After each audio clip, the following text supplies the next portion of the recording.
myself here and I sat down to read the paper. I do so love to keep abreast of what's going on in town, you know. I always, myself, I drift towards the advertisements here in the back of the Gazette. That's where the best stories are, I find. But I was thinking just now of a bit of advice that my father gave to me when William and I first took up the Raleigh. And he said to me, "Sarah, have a care. Remember that the best form of advertisement is not publishing in the newspaper, no matter what Mr. Purdy says. Best form of advertisement is what? Word of mouth." And I suppose that there's something to that if I were to post an advertisement in the newspaper advertising for the Raleigh Tavern and what good entertainments one might have there, that would be coming from my own mouth, wouldn't it? Word of mouth doesn't work as well if it's coming from you. I suppose it'd be like trying to insist to someone that you are physically attractive. If you have to say it, it sort of takes the edge off. Oh, but looking through these, I'm afraid that the advertisements in this paper are the only things of interest. For the rest of it, I'm sorry to say, is nothing but good news. Good news is such a dreadful bore sometimes. Because, of course, when you sit down to read the newspaper and you find good news, what do? Nothing. The world needs nothing of you. Everything is functioning as it ought and does not require your intervention. Oh, but bad news, you see. Bad news in the newspaper, and what must you do? But gather together with your closest associates and set about to fix the world's ills. And where better to do that? At a tavern, perhaps Mrs. Trebell's tavern, over a bowl of finest punch. And so this I say, bad news is far better for business. Or at least it used to be.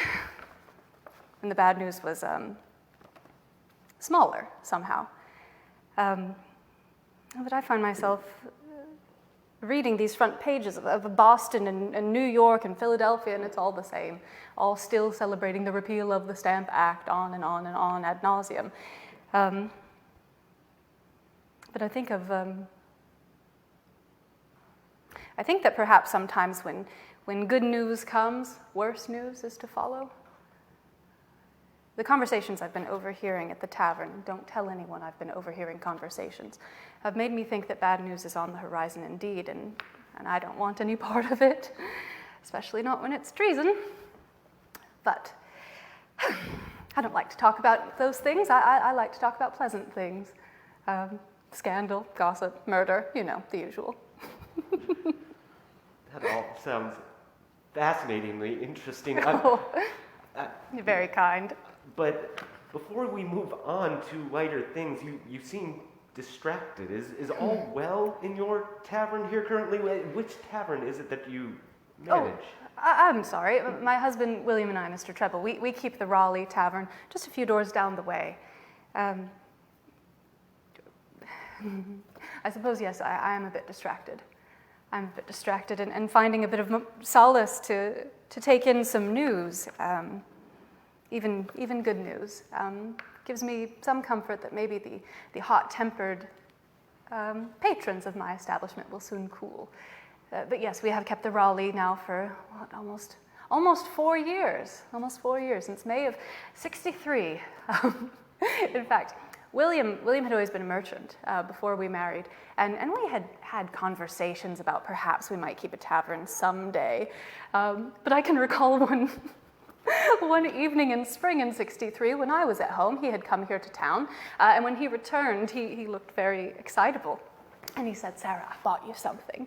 And I was excited, you know, still being in the blush of our newlywed years, thinking that perhaps he'd gotten me a bauble, a trinket, some ribbon.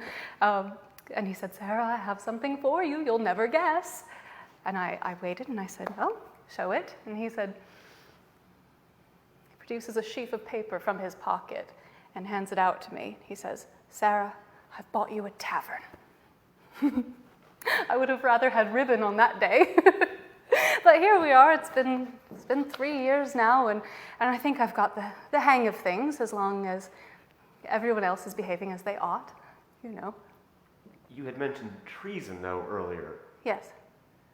Treason doesn't sound like they're behaving. You are correct, sir. Of course, it would not be fitting for me to speak ill of those who frequent my establishment. And yet, Well, perhaps I can confide in you. We have known each other some time. Yes.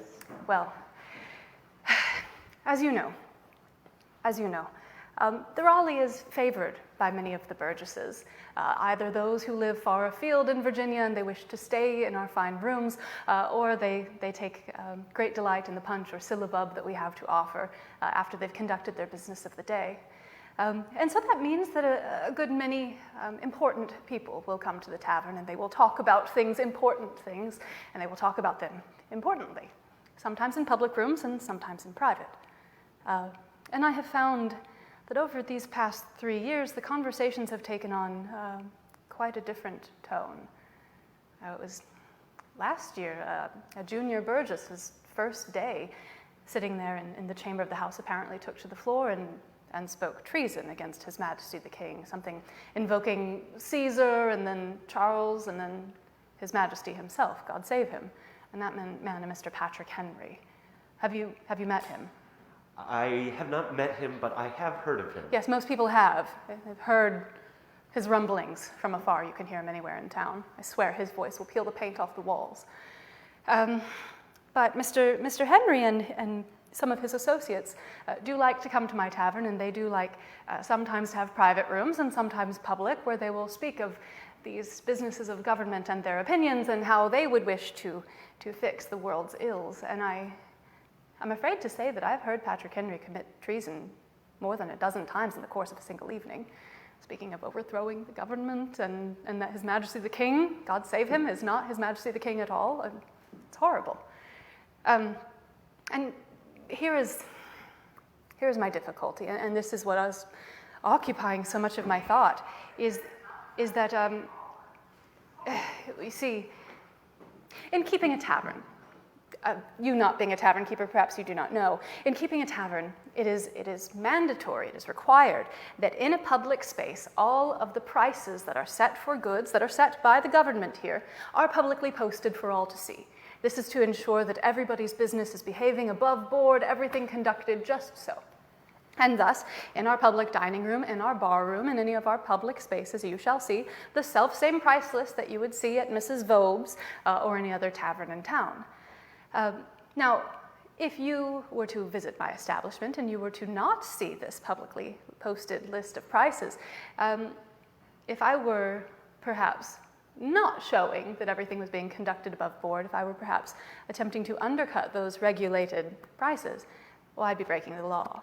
And if you know about it and you discover it, it is incumbent upon you to report what you have discovered, elsewise you shall also be breaking the law. And thus you must go to the sheriff, you must report what you have found, that Mrs. Trebell is not posting her list of prices, and report it, and then not only must I then pay a fine to the sheriff for breaking the law, but I also pay that self-same fine to you. So it is in your best interest here in Williamsburg to have a nose in your neighbor's business. Now, why is this? It's to ensure the shared success of all. That if my competitor, if I've had a very good year and I can lower my prices, I can undercut my competitor. If my competitor is then run out of business, why then he, his wife, his family, his dependents, his Negro slaves, they all become the burdens of the church, which in turn has an impact on all of our taxes, as we all must now pay for their keep. So it is in everyone's best interest that everyone succeeds here in town. I bring this up because in public rooms or in private rooms, and you may do as you like in private rooms. You may not gamble on the streets of Williamsburg. What you do in a room that you have rented for the night is yours.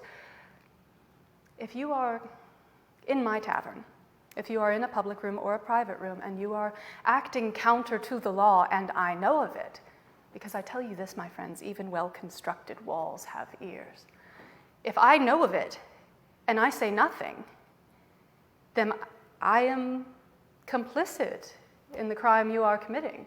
If Mr. Henry is gathered in my establishment, if he and his ilk are speaking treason against the crown, God save the king, if I know about it and I say nothing, what am I? And so I've been speaking to Mr. Trebell about this because I don't know what we ought to do. Because here's the difficulty. If I were to go to the sheriff and I were to inform what I have heard in private rooms, I should do this. These are criminal acts. if I should do this and then everyone knows that private rooms at Mrs. Trebell's are not in fact private at all, why, nobody would come. No one would come to our establishment. Not when you have your pick of 24 taverns here in Williamsburg. But if these men and their rhetoric, if it goes to something, and then it goes bad, and then they are to hang traitors to the crown, as well they should with His Majesty's justice, would I not also then be among the guilty? And would I not then lose everything? And so I don't really see a way forward, except, as I've been saying to my husband, that perhaps we ought to sell the tavern entirely. He got a good price for it back in '63. He commanded a certain sum for it, and we'd be able to ask a certain sum more. And he's got his eye on about 107 acres, Martin's 100. Mrs. Burrell would be my neighbor. But then we wouldn't be in town. And I do love to know everything about what's going on in town. It's a difficulty, and I'm not certain as to what we ought to do. But those are my troubles, and a lot of it, what if and why for, and not very pleasant things, and I much rather occupy my mind with pleasant things. I do like for us to have a good time. Absolutely. In fact, we have folks here visiting us from all over. I how encourage wonderful. anybody who's here, if you have any questions, please let us know what those are. And I'm happy to give those, present those, ask those of Mrs. Trebell. And speaking of which, we're going to start off with one. Erin says that she much prefers good news to bad news. And you said you wanted to speak on lighter things. So maybe what's some of the good news or the lighter part of running a tavern? Oh, good news of running a tavern. Erin, that's what you and I are very much aligned in this, in that I like bad news when it's manageable. And usually when it's not my misfortune. But good news that I've uncovered, why so many times people have come to the capital city here to sell their tobacco, to come and order new suits of clothes, and those are always very lovely to see, or people who are coming to reunite with family that they haven't seen in quite some time. Oh, I do love that. But sometimes it might be that person's misfortune, but it's very fun for me. Hosting a subscription ball, we love that. You purchase a ticket and you may come as you like whenever we host a ball, and you may rub shoulders with the who's who here at Williamsburg. And I've seen many people make utter fools of themselves at a dance, which brings me no end of joy. A gentleman who every lady was consciously avoiding eye contact so as not to be imposed upon to dance, a particular favorite. Oh, another time when a young man by the name of Jefferson, I swear, was on the cusp of proposing marriage to this young lady, but got so flustered when beholding her beauty that I believe he just ran straight out the door and didn't return the rest of the night. Yes, this Jefferson, I don't know if you've heard of him. They say that he's brilliant, but whenever I've come in contact with him, he's always had his arms crossed about him, he avoids eye contact, stands in the corner, doesn't say much. So if he's brilliant, I've never seen it, but what do you know? But there's always pleasant times, simple things, people getting together, enjoying a dance, a toast, the birth of a new babe, that sort of thing. Delightful. Wonderful. Well, we have a question here from Doug. It seems as though he might be interested in staying at your tavern because he's asking what services you provide, and do you offer private rooms? Oh, certainly, yes. Doug, we certainly offer private spaces. And truly, there are certain things that are set by the government, and those prices are already established. A shilling for a diet, 7.5 pence for your board, but that's in a public space. It'll be 7.5 pence to board your horse as well if you're interested. But beyond that, those publicly priced things, if there's a special accommodation that you require, that is not set by those public prices, and so you might write and inquire to myself or Mr. Trebell, because truly, if it is within reason, if it's something that you require, we can get it for you. But I don't recommend you attempt to book any sort of private rooms or special services while the Burgesses are here. When the court is in session, when they are meeting in the house, we are quite run off our feet. The population of our fair town more than triples when the Burgesses come.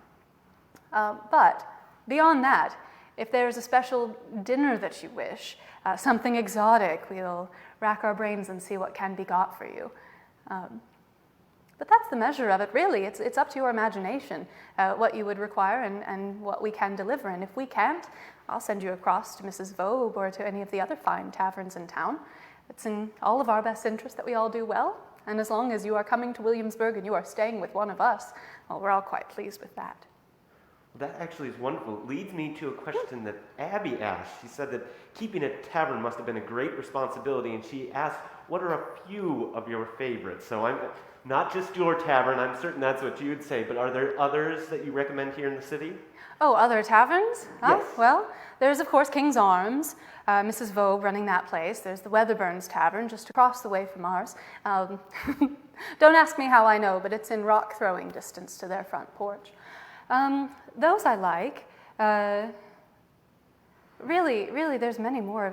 Mrs. Campbell's, the Bluebell, on and on. There's always much to be done. I have a measure of some of the duties, but most of it delegated to our Negro slaves, of the emptying of chamber pots, the attendance of beds in private rooms, cleaning and such like. I ensure that everything runs just so. Wonderful. Thank you very much. Christian has a question. He is an officer himself, so he's wondering how many officers visit your tavern, and are they well behaved? I know sometimes soldiers can have a reputation. Oh, I believe that sailors have a reputation. No. No, in fact, in truth, the very first night that we had the Raleigh, we had the honor of hosting some of His Majesty's officers, and God save the King. Among them a Colonel Washington, in fact, who I understand did not have an especially grand career during the conflict of the late war against the French and the Indians. But he's a very elegant dancer, and he pays his debts on time. Therefore, he's my favorite. Wonderful. Here we have many questions coming in. Len wants to know, do you make your own ale or do you purchase it? They're also asking for a recipe, but I don't know if you're willing to share. Trade secrets? I think not. You know, the apprentices, they signed a contract vowing to never give away the secrets and mysteries of their trade. You'll find the same as with tavern keepers. Our recipes are sacred. So alas, I cannot help you there. Though before my husband and I married, I mentioned he was a merchant, importing a great deal of Barbados rum. And so we tend to get ours from far afield. We get what's quality and not what's made here. You want to get your wine from France, you might want to get your beer from England. You might not want either from Virginia. So you also serve other liquors? Oh, why certainly, yes. All different manners of wine, Madeira, Arrack, punch, syllabub, etc., etc.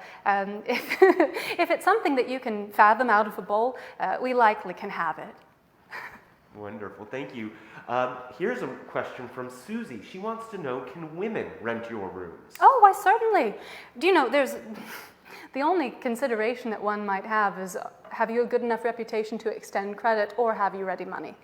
Though I will say that sometimes our taverns, all of us, can grow a bit raucous, and so I find that ladies tend to travel in better comfort staying at a lodging house, but there is nothing whatever to prevent a lady from coming and staying at our place. And especially keeping an eye on such things myself, I always have a care for those who might be traveling without guardian or accompaniment. Wonderful. Tina has a similar question to the one about ales, beers, and liquors, but about food. She wants to know, do you purchase your food from the market? Do you grow raise your own on property outside of the city? How do you feed all of the people who come through? Well, to answer that question, yes. Food comes from all over the place, the market being the most frequent. Properties that we own here in town, they're not of the scale to produce large quantities of food. Though I do know some of those Indians from the frontier, the Pamunkey and so forth, they will sometimes come and sell game right at the steps of our tavern that we'll purchase and then have made up. But that depends on the time of year. But often it's sending one of ours down to the market to purchase what we might need for that day. But a diet, what I mentioned earlier, can be got for $1. That's a standard price that you'll find something very similar at any of the taverns. It's simple fare. Bread, cheese, perhaps some sort of meat if it's a right time of year. Enough to stick to the ribs, fill you up as you go about your duties, but nothing especially elaborate. Though I will tell you, oh goodness, there was a couple years back when the Burgesses wished to host a private dinner at Richard and Sally Charlton's place. Sally's one of my very dearest friends in all the world. And the gentlemen wished to be served something very exotic. It was a very fine time. Do you know what they served to these gentlemen who wished to have something very fine upon their table? Roast peacock. Can you believe it? Roast peacock. See, every time I go to host a fine dinner now, I must bear in mind that I must outdo this damned roast peacock. I can't do it yet. I've got to come up with some other kind of recipe. I've got to figure out something that will be better than a roast peacock. So have you any ideas? Feel free to let me know. Because you can't get one of those at the market. I'll tell you that. Thank you very much. I'll think on that. April has a question. She wants to know how the business has been going and if your nephew has been born. I don't know if she knows the family or what. Oh, April, very good to hear from you. She and I are old acquaintances, sir. Things are well. Things are busy. I have a number of nephews. Of my older brother Jamie. He's a smith. He lives near Richmond now. He and his wife. I have a number of nieces and nephews. My brother Patrick and my brother Dickie, but I don't see them all so much. My brothers don't live here in town. So yes, some of them have been born, but they're far afield from me, unfortunately. And I did want to correct Ezra. April was the one who Oh, sent the question. oh, Master Donaldson. Well, lovely to hear from you, Master Ezra Donaldson. This is a young man of great esteem. Wonderful. I just had a quick follow-up. Oh, please. They were asking about your nephew, but do you have any children? You said you and your husband have been together for some time. I imagine you have a family running a business like this. Certainly, family. My family is a family of two, of myself and my husband. As my mother often reminds me, everything in God's perfect timing, and that timing has not yet arrived.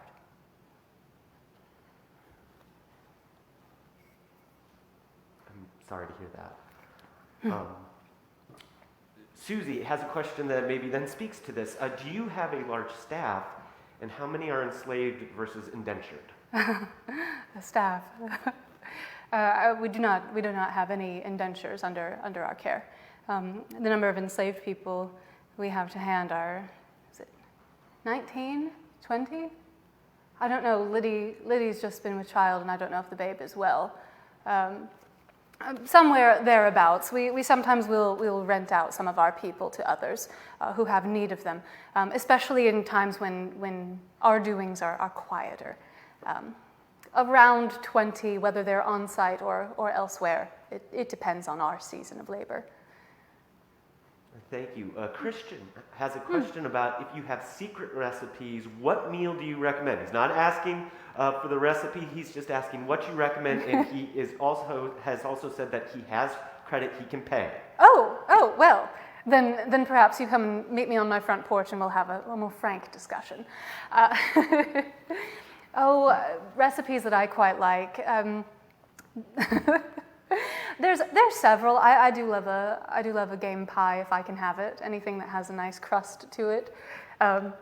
I will say, if there's a secret recipe that I treasure the most, it's the worst thing I've ever ate. Something my grandmother used to swear by. She'd always tell me, Sarah, have one bite of this, and it will lift your spirits. If you're ill, it'll cure you in a moment. It was green bean pie. Now you might be thinking to yourself, oh, a savory dish. This sounds rather nice, Sarah. Oh no. Have you ever had an apple pie?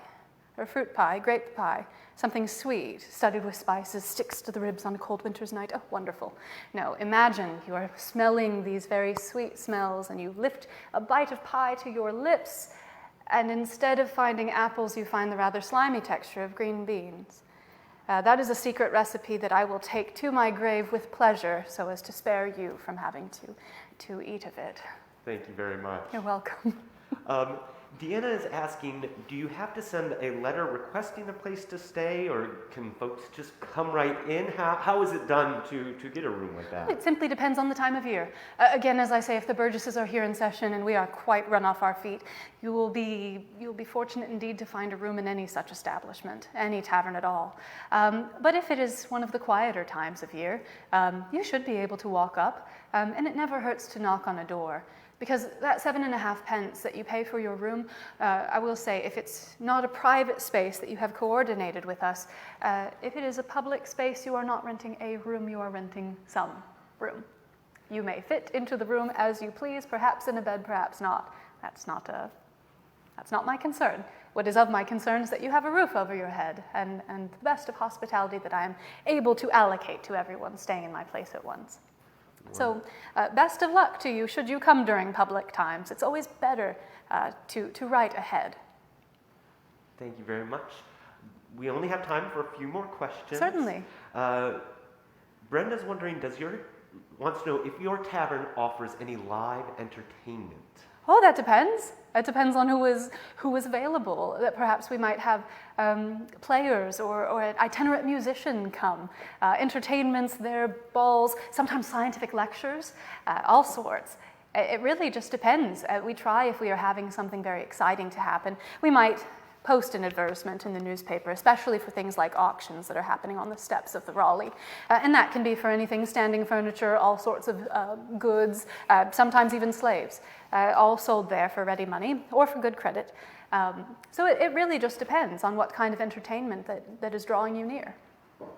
Wonderful. Christian also asked, how did you get the job? Did you go to school for this or for tavern keeping? I'm sorry. Oh, for tavern keeping. Oh, no. I married into it.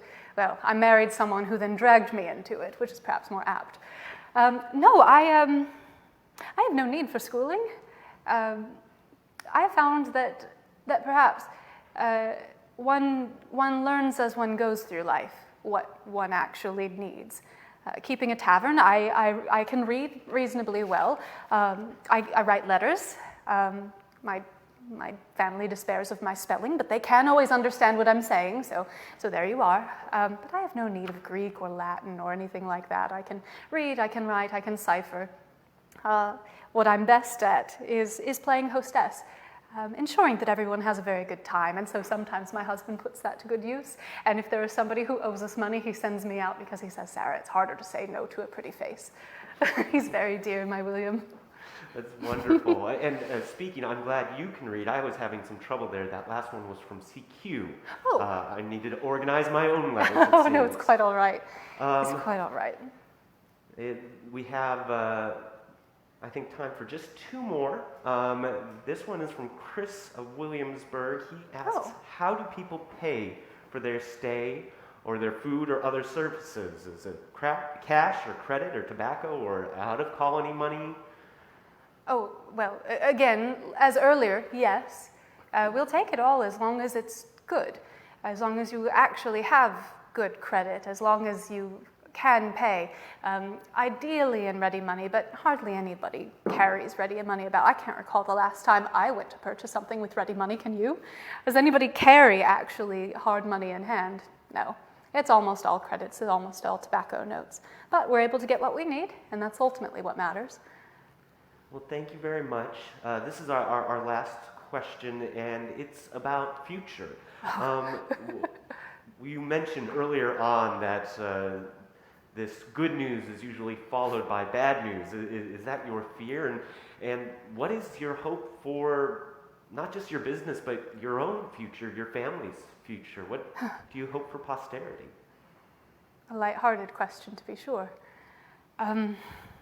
Well,